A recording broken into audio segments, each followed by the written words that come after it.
Hi అండి, hello. Telangana సకినాలు ఎలా చేసుకుందామో చూద్దామండి.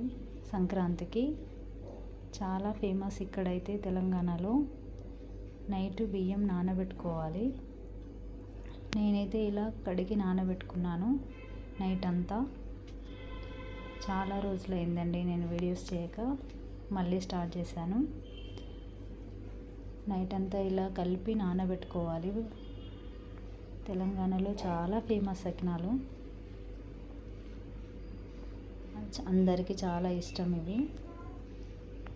నెక్స్ట్ డే మార్నింగ్ ఇలా ఒక తడిగుడ్డలో ఆరబోసుకోవాలి. పట్టించేసాము, కూడా పోసుకోవాలి.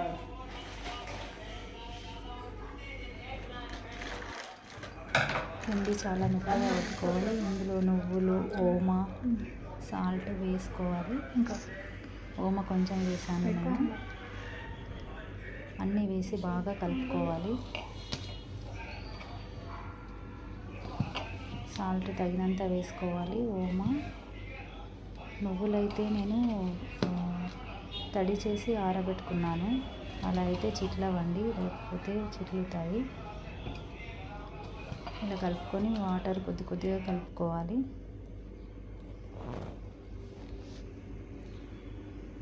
చూడండి, ఇలా కొంచెం కొంచెం పిండి తీసుకొని వాటర్ పోసుకొని కొంచెం కొంచెం కలుపుకొని, వాటర్ కొద్ది కొద్దిగా పోస్తూ కలుపుకోవాలి.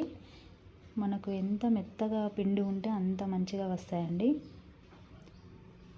చూడండి, ఇలా నేను కొంచెం కొంచెం కలుపుకుంటాను. ఇలా అయితే మంచిగా వస్తాయి. పిండి కూడా మెత్తగా పట్టించుకోవాలి మనం, అట్లా అయితే మంచిగా వస్తాయి, నీట్గా రౌండ్గా.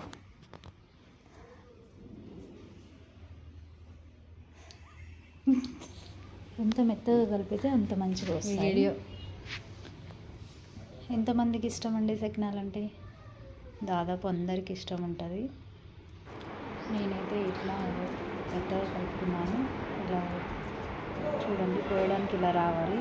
దాదాపు సకినాలు అందరికీ పోయడానికి రావు. ఇలా మేము తెలంగాణ సైడ్ గౌరమ్మ చేసుకుంటాం. ఇట్లా గౌరమ్మ చేసుకొని పసుపు కుంకుమ వేసి ఇలా స్టార్ట్ చేస్తాము. ఫస్ట్ అయితే ఒక 5 పోసి, చూడండి ఫస్ట్ది సరిగా రాలేదు.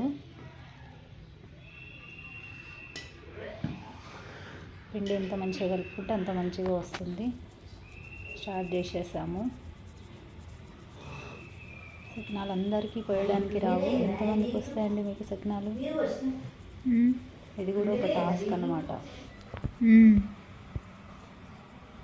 3 లైన్స్ పోసుకోవాలి, అప్పుడైతే మంచిగా కాలుతాయి. నూనె బాగా వేడి చేసి ఫస్ట్ లో ఫ్లేమ్ పెట్టుకొని తర్వాత హై ఫ్లేమ్ పెట్టుకోవాలి, అప్పుడైతే మంచిగా వస్తాయి. ఒక ప్లెయిన్గా ఉన్న ప్లేట్ తీసుకొని ఇలా తీసేసుకోవాలి. ఆయిల్ రాయాలి ప్లేట్కి. చూడండి, సకినాలు రెడీ అయిపోయాయి. ఇంకా ఫస్ట్ ఒక దుప్పటి నిండాక మనం కడాయి పెట్టుకున్నాం అనుకోండి, ఆరిపోతే మంచిగా అవుతాయి. ఇలా గోలించుకోవాలి. సకినాలు రెడీ. మా తెలంగాణలో అయితే మేము ఇలా చేసుకుంటాము. చూడండి ఎంత బాగా గోలుతున్నాయో. పాత బియ్యం అంటాం కదండి, పాత బియ్యం అయితే మంచిగా వస్తాయి, క్రిస్పీగా.